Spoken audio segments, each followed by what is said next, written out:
যখন পানিতে আর্তনাদ করছিল ঠিক তখনই সেখানে পরিকন্যা আসে। এ মা, ছোট্ট ইঁদুর, তুমি পানিতে পড়লে কি করে? একটা দুষ্ট বিড়াল আমাকে খাওয়ার জন্য তাড়া করেছিল। আমি বিড়ালের হাত থেকে বাঁচার জন্য ছুটছিলাম, আর ছুটতে ছুটতে এই নদীতে এসে পড়ি। আমাকে বাঁচাও, আমাকে বাঁচাও।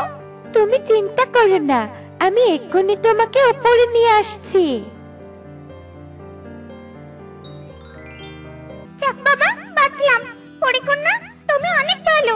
আজ তুমি আমাকে সাহায্য না করলে আমি পানিতে ডুবে মরে যেতাম। ধন্যবাদ পরিকন্যা, অনেক ধন্যবাদ তোমাকে। হয়েছে ছোট ইঁদুর, আর প্রশংসা করতে হবে না। আজকের পর থেকে সাবধান থাকবে, কেমন? এবার আমি আসি, আমার মা আমার জন্য অপেক্ষা করছে। ঠিক আছে পরিকন্যা, এসো, তবে আমাদের আবারও দেখা হতে পারে। এই বলে দুজনে দুদিকে চলে যায়। পরিকন্যা সেখান থেকে সোজা পরিরাজ্যে তার মায়ের কাছে চলে আসে। পরিকন্যা, তোমার বন থেকে ফিরতে এত দেরি হলো কেন? আসলে মা, একটা ছোট্ট ইঁদুর বিপদে পড়েছিল, আমি তাকে সাহায্য করতে গিয়ে দেরি হয়েছে। ঠিক আছে, ভেতরে চলো। আমি তোমার জন্য পাখিদের মতো লাউ দিয়ে ইলিশ মাছ রান্না করেছি। তাই? ওই রান্নাটা আমার অনেক পছন্দের। চলো মা, চলো চলো। দাদারা দিদিরা, আজকে বনের কোন দিকে খাবার খুঁজতে যাবে? কাল তো বনের উত্তরে গিয়েছিলাম, গত পরশু দক্ষিণে, এখন তো পূর্ব আর পশ্চিমে বাকি আছে। এবার তোরাই বল কোন দিকে যাবি। চলো সবাই, আজকে পশ্চিমের দিকে যাই। আচ্ছা বেশ, চলো তবে দেরি না করে রওনা দেই। ওরা সবাই খাবার খোঁজার উদ্দেশ্যে বনের পশ্চিমের দিকে উঠতে থাকে। কিছুক্ষণের মধ্যেই ওরা ওদের গন্তব্যে পৌঁছে যায় আর খাবার খুঁজতে থাকে। হে, কোন দিকে আসলাম রে বাবা, এখন পর্যন্ত একটা খাবারও পেলাম না। ঠিকই বলেছিস টুনি। এভাবে কথা বলার মাঝেই টুনির চোখ যায় কিছুটা দূরে পড়ে থাকা টাটকা মিষ্টি ফল আর শস্য দানার দিকে। পেয়েছি। কি পেয়েছিস রে টুনি? খাবার পেয়েছি দাদা, খাবার। খাবার পেয়েছিস? কই, কোথায় খাবার? ওই দেখো, সামনে শস্য দানা আর ফল। আরে তাই তো, চলো চলো, আগে খেয়ে পেট ভরাবো, তারপর যা থাকবে তা বাড়িতে নিয়ে যাব। এই বলেই ওরা সবাই ফল আর শস্য দানার কাছে চলে আসে আর খাবারগুলো খেতে থাকে। ঠিক তখনই ওদের সবার উপর শিকারের জাল পড়ে আর ওরা সবাই বন্দী হয়ে যায়। হায় হায়, এ কি হলো? আমরা সবাই যে বন্দী হয়ে গেলাম। এটা শিকারীর ফাঁদ ছিল, আমরা কেউ বুঝতে পারিনি। এবার আমাদের শিকারী ধরে নিয়ে যাবে। এভাবে বলো না, বড্ড ভয় হচ্ছে। কেউ কি আছো? আমাদেরকে বাঁচাও, আমাদেরকেও সাহায্য করো। আমরা যে বড্ড বিপদে পড়েছি, কেউ বাঁচাও আমাদের। কেউ কি নেই আমাদের সাহায্যের হাত বাড়িয়ে দেওয়ার মতো? হে বিধাতা, আমাদের রক্ষা করো, রক্ষা করো। ওদের এমন সাহায্যের আকুতি মিনতি শুনে পরিকন্যা সেখানে চলে আসে। পাখিরা, তোমরা শান্ত হও, আমি তোমাদের সাহায্য করতে এসেছি। এই বলে পরিকন্যা জাদু করে ওদের শিকারের জাল থেকে মুক্ত করে। কে তুমি বন্ধু? আমি পরিকন্যা। পরিকন্যা, তোমাকে যে কি বলে ধন্যবাদ দিব। আজ তুমি না থাকলে আমরা সবাই শিকারের হাতে চলে যেতাম। তুমি অনেক ভালো পরিকন্যা। সবাই বুঝলাম, তা তোমরা সবাই এখানে কি করতে এসেছিলে? আমাদের ঘরে কোনো খাবার নেই, তাই এখানে খাবার খুঁজতে এসেছিলাম আর শিকারীর পাতানো ফাঁদে বন্দি হয়ে পড়ি। তোমাদের আজকে আর খাবার খুঁজতে হবে না, আমি তোমাদের খাবারের ব্যবস্থা করছি। পরিকন্যা জাদু করে অনেকগুলো খাবার প্রকট করে। টুনিরা খাবার পেয়ে বেশ খুশি হয় আর পরীকে ধন্যবাদ জানায়। পরিকন্যা, আমরা তোমার উপর চিরকৃতজ্ঞ থাকবো। তোমার এই ঋণ কোনো দিনও ভুলবো না। বেশ, এবার যে যার বাড়িতে চলে যাও। এখানে শিকারী যে কোনো সময় চলে আসতে পারে আর বিপদও হতে পারে। টুনিরা পরিকন্যার কাছে বিদায় নিয়ে চলে যায়। এদিকে পরিও চলে যায়। এভাবে আরো বেশ কিছুদিন কেটে যায়।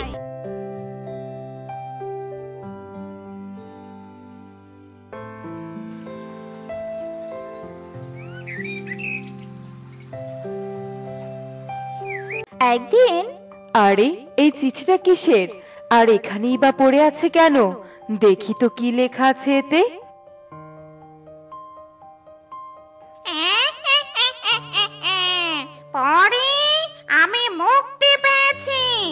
এবার এবার তুই তোর মেয়েকে আমার হাত থেকে বাঁচাতে পারবি না।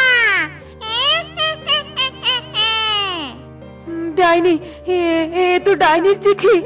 আমার কন্যার ক্ষতি করার জন্য ও আবার এসেছে। না না, আমার কন্যার আমি কোনো ক্ষতি হতে দিব না। মা, আমি বনে ঘুরতে যাচ্ছি। পরিকন্যা, দাঁড়া। আজ থেকে তোর বাইরে যাওয়া বন্ধ। তুই আজ থেকে কক্ষে বন্দি হয়ে থাকবি। কি বলছো কে মা? কক্ষে বন্দি হয়ে থাকবো? কিন্তু কেন? কি কারণ মা? কোনো কারণ নেই, আমি বলেছি তাই। যা, ঘরে যা। মা, তুমি তো জানোই আমি ঘুরতে ভালোবাসি। আমার সাথে এমন তো করো না মা। বাইরের পরিবেশ তোর জন্য বিপজ্জনক। আমি আর কিছু বলতে চাই না। চল, কক্ষে চল। মা পরি পরিকন্যাকে নিয়ে এসে কক্ষে বন্দি করে রাখে। এভাবে বেশ কিছুদিন কেটে যায়।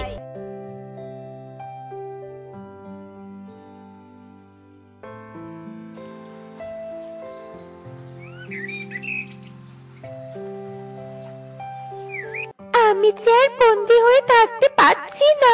সে কতদিন হলো বাহিরের পরিবেশ উপভোগ করি না। আমার যে কিছুই ভালো লাগছে না। আজ মায়ের চোখ ফাঁকি দিয়ে আমি বাইরে বের হবই হব। যাই, দেখি মা কি করছে। এই বলে পরিকন্যা চুপি চুপি কক্ষ থেকে বাইরে আসে আর দেখে তার মা তাকে পাহারা দিতে দিতেই ঘুমিয়ে পড়েছে। মা ঘুমিয়ে পড়েছে, এই সুযোগটাকে কাজে লাগাতে হবে।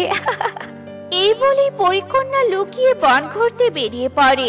কিছুক্ষণের মধ্যেই পরিকন্যা পরিরাজ্য থেকে সোজা বনে চলে আসে আর বনের সৌন্দর্য উপভোগ করতে থাকে। ঠিক তখনই পরিকন্যার সামনে একটা ডাইনি চলে আসে। পারেনি, পরে তোকে লুকিয়ে রাখতে পারেনি। এবার আমার হাত থেকে তোকে কেউ বাঁচাতে পারবে না। আজই তোর শেষ দিন। চল, আমার সাথে চল। ডাইনি পরিকন্যাকে ধরে তার আস্তানার দিকে নিয়ে যেতে থাকে। ডাইনি, ছাড় আমাকে, ছাড়। মা, বাঁচাও, আমাকে ডাইনি নিয়ে যাচ্ছে। কেউ আমাকে বাঁচাও। মা, আমার ভয় লাগছে। বাঁচাও মা, বাঁচাও। পরিকন্যার এমন আর্তনাদ নিচ থেকে ছোট্ট ইঁদুর শুনতে পায় আর পরিকন্যাকে ডাইনি ধরে নিয়ে যেতে দেখে ফেলে। এত সেদিনে সে পরিকন্যাকে ডাইনি ধরে নিয়ে যাচ্ছে। পরিকন্যার যে এখন সাহায্যের দরকার, কিন্তু কি করে আমি পরিকন্যাকে সাহায্য করব? কি করে? ইঁদুর যখন এসব ভাবছিল তখনই তার চোখ যায় দূরে একটা গাছের ডালে বসে থাকা টুনি, কালু কাকুলি আর কবুতরের দিকে। হ্যাঁ, পেয়েছি। আমাকে এই পাখিরাই সাহায্য করতে পারে। যাই, ওদের কাছে যাই। এই যে পাখিরা, শুনতে পাচ্ছ? আমার বন্ধু পরিকন্যা বিপদে পড়েছে। তোমরা পরিকন্যাকে বাঁচাতে একটু সাহায্য করবে? কি?